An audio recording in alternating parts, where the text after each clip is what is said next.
안녕하십니까. 오늘은 요한복음 3장 5절 말씀과 사도행전 7장 51절 말씀을 근거로 성경과 성령에 관해 말씀을 드리고자 합니다. 무엇인가를 배우려고 하면 책만 가지고 독학으로는 잘 안됩니다. 그래서 아이들에게 피아노나 태권도를 가르칠 때 책만 사주고 독학을 시키는 부분은 없습니다. 반드시 태권도 학원이나 피아노 학원에 애들을 보내지요. 그런데 중고등학교에 자녀들을 보낼 때쯤 되면 학부모들은 좋은 선생님을 찾으려고 많은 신경을 씁니다. 그래서 더 잘 가르치는 선생님들이 있다고 생각되는 학교나 학원이 있는 곳으로 이사를 가기도 합니다. 또 탁구를 배운다고 해도 역시 마찬가지일 겁니다. 책을 보고 혼자서 탁구를 배우는 것보다는 탁구를 잘하는 선생님에게 배우는 것이 더 좋죠. 그러나 탁구를 잘하는 사람 중에서도 국가대표급 선수라든지 올림픽 금메달리스트에게 배운다면 가장 잘 배울 수 있을 겁니다. 기독교 신앙도 마찬가지입니다. 혼자서 성경만 읽어서는 기독교 신앙이 제대로 크지 못합니다. 예수를 제대로 알기가 어렵습니다. 선생님, 특히 인격체인 선생님이 필요하죠. 그래서 아이들이 교회에 나가면 유초등부나 중고등부 선생님들의 지도를 받고 성인들은 목사님의 설교를 듣습니다. 그러나 애석하게도 교회 학교 선생님이나 목사님, 전도사님들이 최상의 실력을 가진 최고의 선생님은 아닙니다. 그러면 이 세상에 누구와도 비할 바 없는 가장 훌륭한 기독교의 선생님은 과연 누구일까요? 바로 성령님입니다. 이 성령님은 태초에 천지가 창조될 때부터 계시는 분입니다.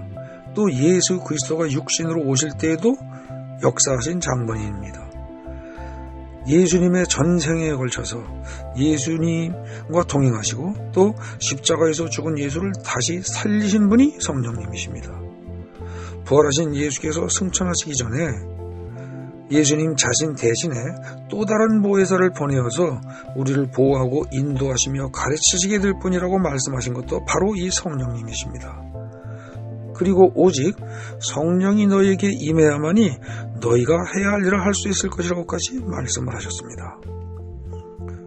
그러므로 우리는 성령의 인도를 받아 마땅합니다.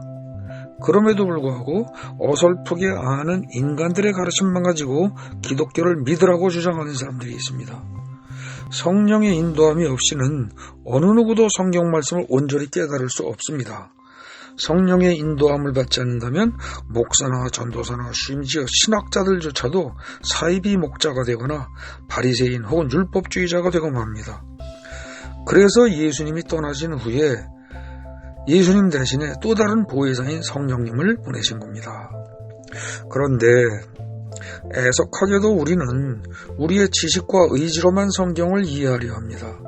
하나님은 영이신데도 불구하고 영이신 하나님을 성령의 인도를 받아 영의 관점에서 이해하려 하는 것이 아니라 인간의 지적인 차원에서 지식으로, 감정으로, 의지로 이해하는 것으로 끝내려고 합니다. 그래서 성령의 음성을 듣는다고 혹은 들었다고 누군가가 말하면 그 사람을 이상하게 보기까지 합니다. 이것이 오늘날 많은 기독교인들의 한계입니다. 오직 말씀으로 라는 말이 있죠. 좋은 말입니다. 그러나 정확히 말하면 오직 말씀으로는 성경이 말하는 바가 아닙니다. 이는 중세 카톨릭이 타락했을 때 그에 반대해서 나타난 종교 개혁가들의 주장이요 해석일 뿐입니다. 성경을 잘 읽어보십시오. 성경은 오직 말씀으로라고 말하고 있지 않습니다. 성경은 오히려 오직 성령으로라든지 혹은 말씀과 성령으로를 말하고 있습니다. 사도행전 1장 8절에 보면 예수님의 가르침을 이미 받은 제자들에게 오직 성령이 너에게 임하시면이라고 말합니다. 그리고 요한복음 3장 5절에 보면 사람이 물과 성령으로 나지 아니하면 하나님의 나라에 들어갈 수가 없다고 이야기합니다. 이때 물과 성령이란 곧 말씀과 성령입니다. 그러므로 말씀과 성령은 둘 다 중시되거나 혹은 굳이 하나만 택하라고 한다면 오히려 성령 쪽을 택해야 마땅합니다. 바울도 역시 똑같은 맥락으로 이야기합니다. 고린도전서 2장 4절에서 바울은 내 말과 내 전도함이 설득력 있는 지혜의 말로 하지 아니하고 다만 성령의 나타나심과 능력으로 한다고 말합니다. 이 말대로라면 성경에 대한 지식을 가지고 말로 하는 전도를 할 것이 아니라 오히려 성령의 능력에 의한 전도를 해야 한다는 겁니다. 그리고 사복음서를 보아도 예수님 역시 말씀과 성령으로 사역을 하셨습니다. 복음만 전하신 것이 아니라 성령의 능력으로 많은 귀신들을 쫓아내고 많은 병자들을 고치셨다니까요.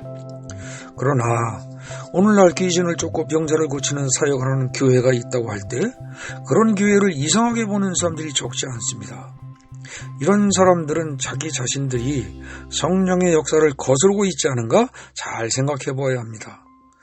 사도행전 7장 51절에 보면 목이 곧고 마음과 귀에 할례를 받지 못한 사람들아 너희도 너희 조상과 같이 항상 성령을 거스른도다 라고 말합니다.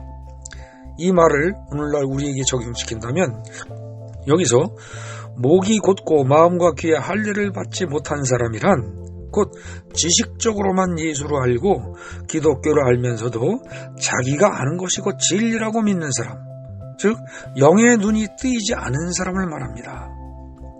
이런 사람들은 예수님 당시의 바리새인들을 비롯한 대부분의 유대인들이 그러했던 것처럼 오히려 하나님의 영을 거스릅니다.